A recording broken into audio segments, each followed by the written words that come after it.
Hey everybody, this is Perry's Hotter, your friendly neighborhood mangaka in the making a manga review for you today. I will be reviewing Chainsaw Man Volume 1 by Tatsuki Fujimoto.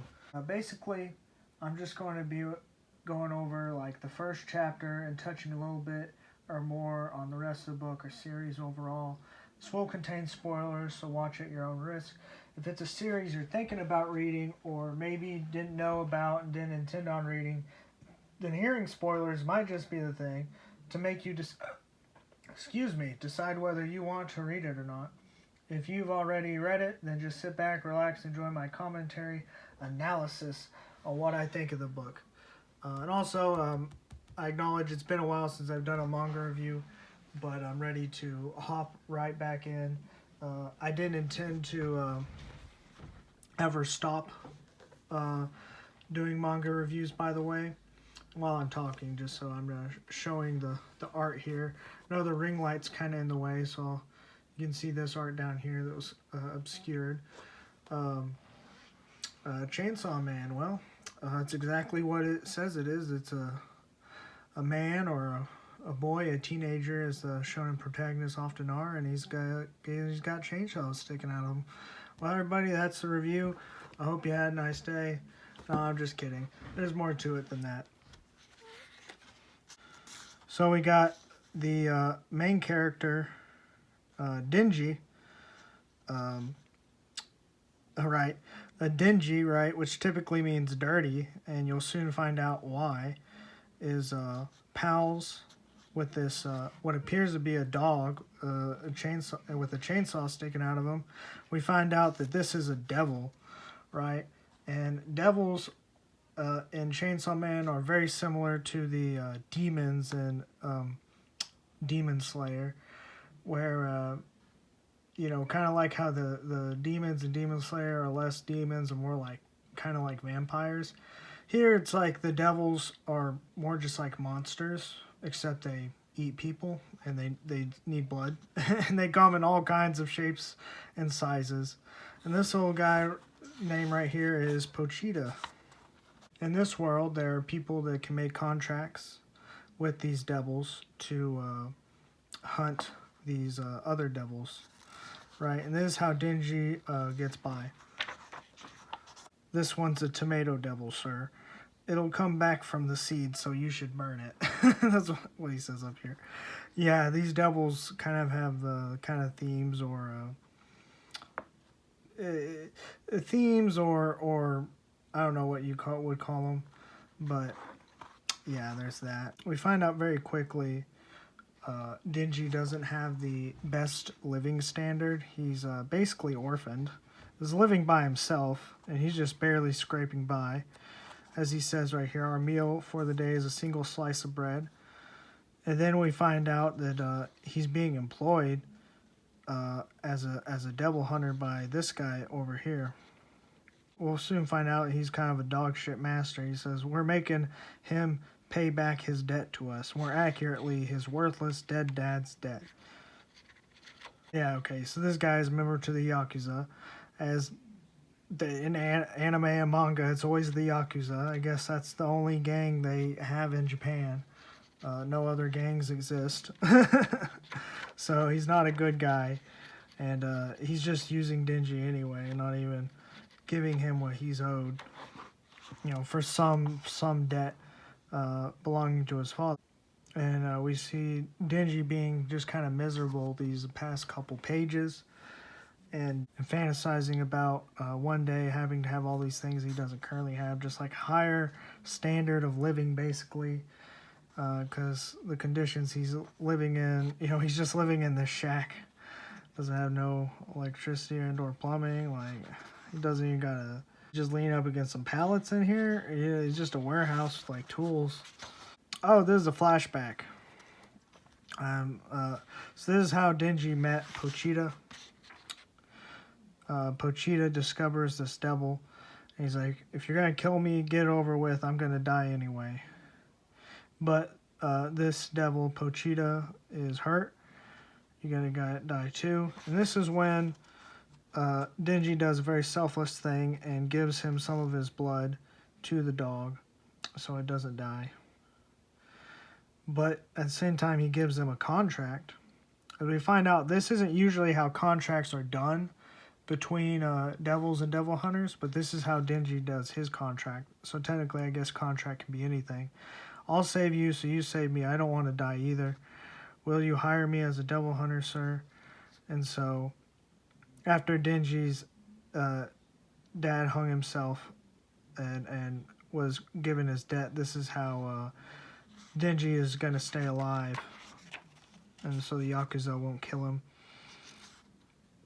And usually shonen protagonists, they always have a dream or goal in mind. But here, Denji doesn't actually have any specific goal or dream per se. He just wants a higher standard of living, right? A better life than what he's living right now. As he says here, also, this is what I'll dream of when I fall asleep tonight. I'll spread jam on sliced bread and eat it with you. I'll flirt and stuff with a girl. We'll play video games in our room together, and I'll fall asleep in her arms. These are things most people have or could have, and he doesn't even have basic necessities. Good dream, right? So the Yakuza guy takes Denji to this warehouse or someplace, wherever, where they decide to finally polish him off and kill him and Pochita together. The Yakuza is saying right here that so we decide we want to get stronger too to make more money, so we decide to do like you, make our own deal with the devil. But actually the Yakuza is being used by this devil that makes zombies. And what this devil wants is the deaths of all devil hunters, because, devils, of course, don't like being killed off. The Yakuza were tricked by this devil into becoming zombies. And so here Denji thinks life is over.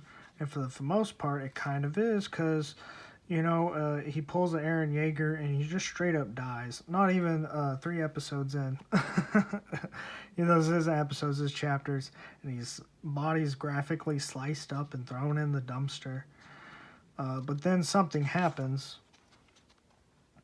Denji's blood leaks from Pochita onto Pochita, sort of reviving him.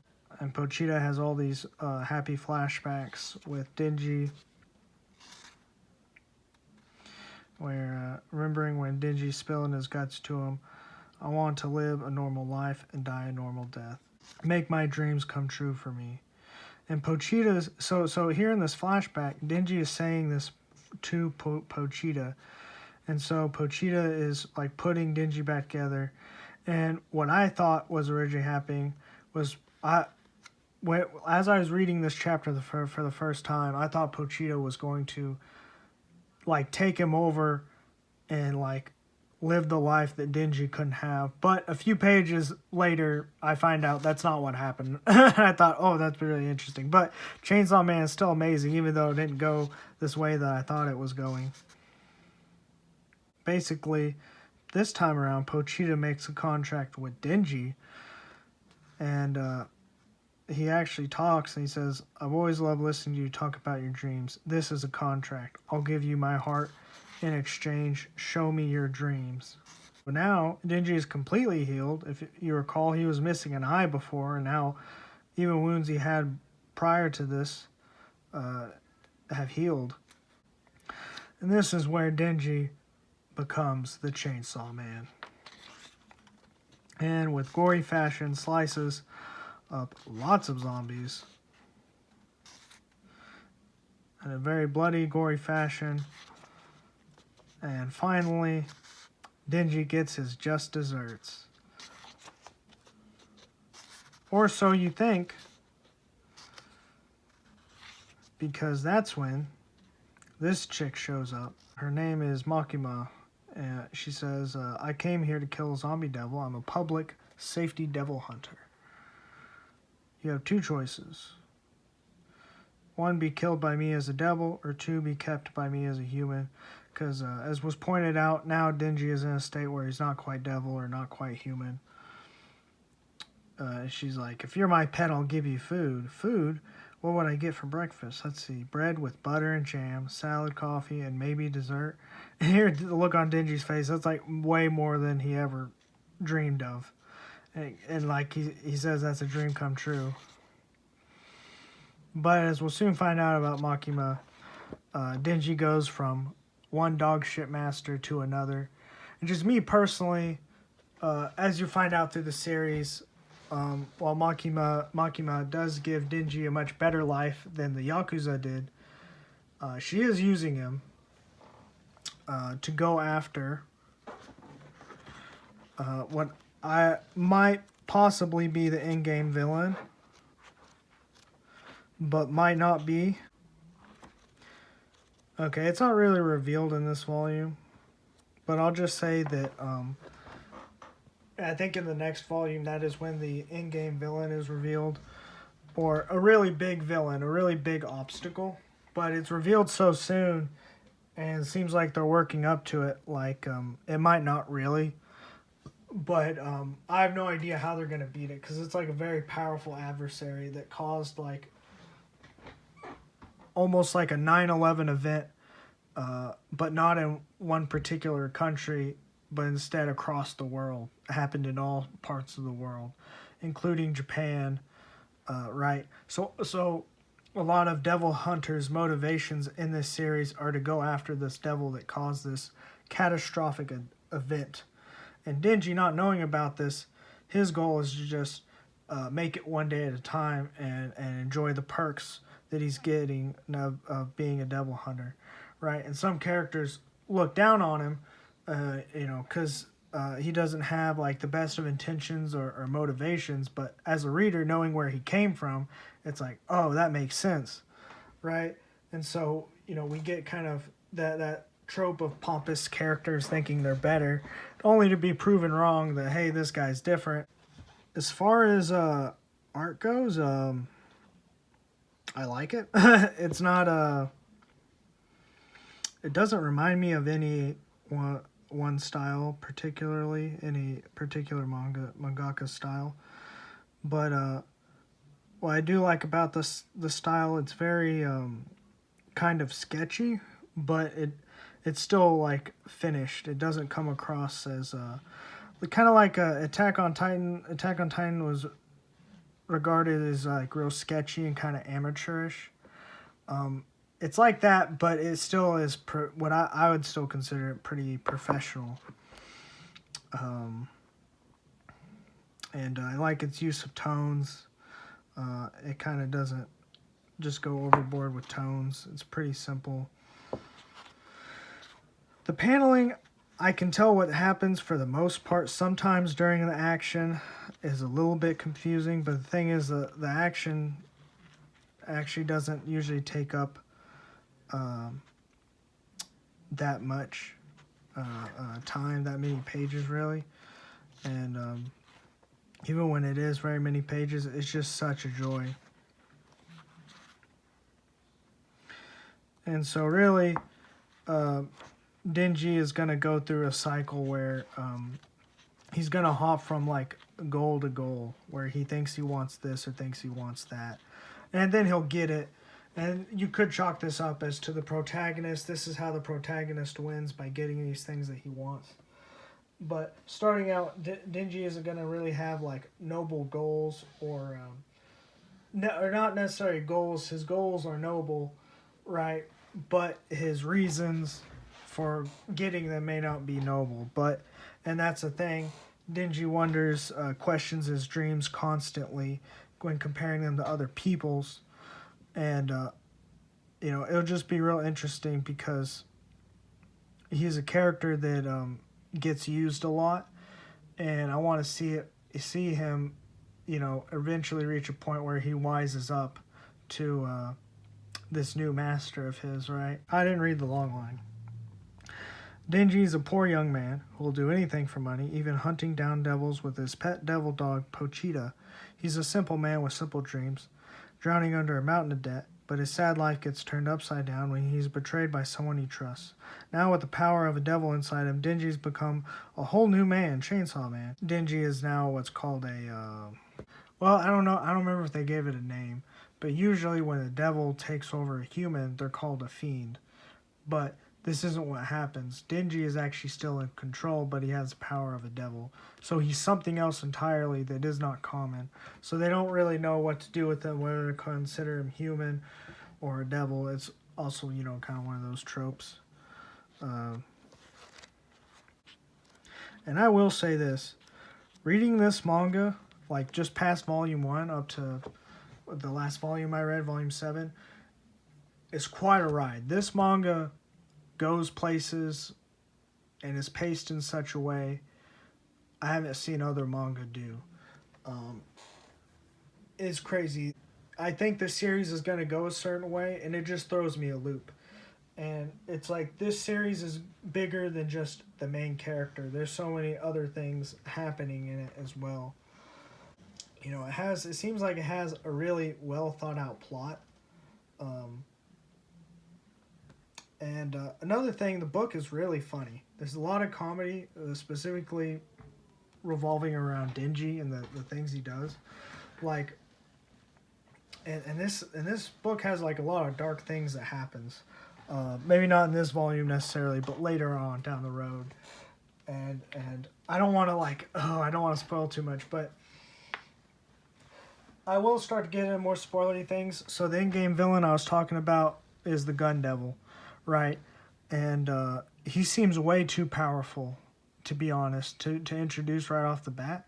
But I have a feeling he might not be the in-game villain because they introduce him so soon.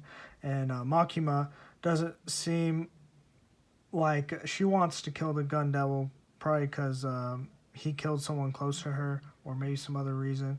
But she might not be, she's kind of sketchy though. She might end up being a villain too. For all I know, maybe she might be the in-game villain. That'd be genius because then she's already so well developed in the manga. Right. We spent more time with her than the Gun Devil. And you know, imagine Denji's been betrayed before and he gets betrayed again, but then he wises up this time, learns from his mistake. That would be interesting to see. So I recommend this. If you like shonen battle manga, read this. If you like blood and gore, read this.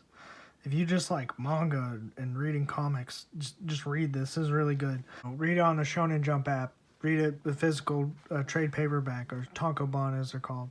If you enjoyed the review, leave me a comment of why, and leave a like, and what other series you would like me to review. Otherwise, I'm going to keep on reviewing series. My first few videos, including these, I've been reviewing books that don't have anime adaptations. Now, Chainsaw Man is going to have an anime adaptation, but it hasn't dropped yet.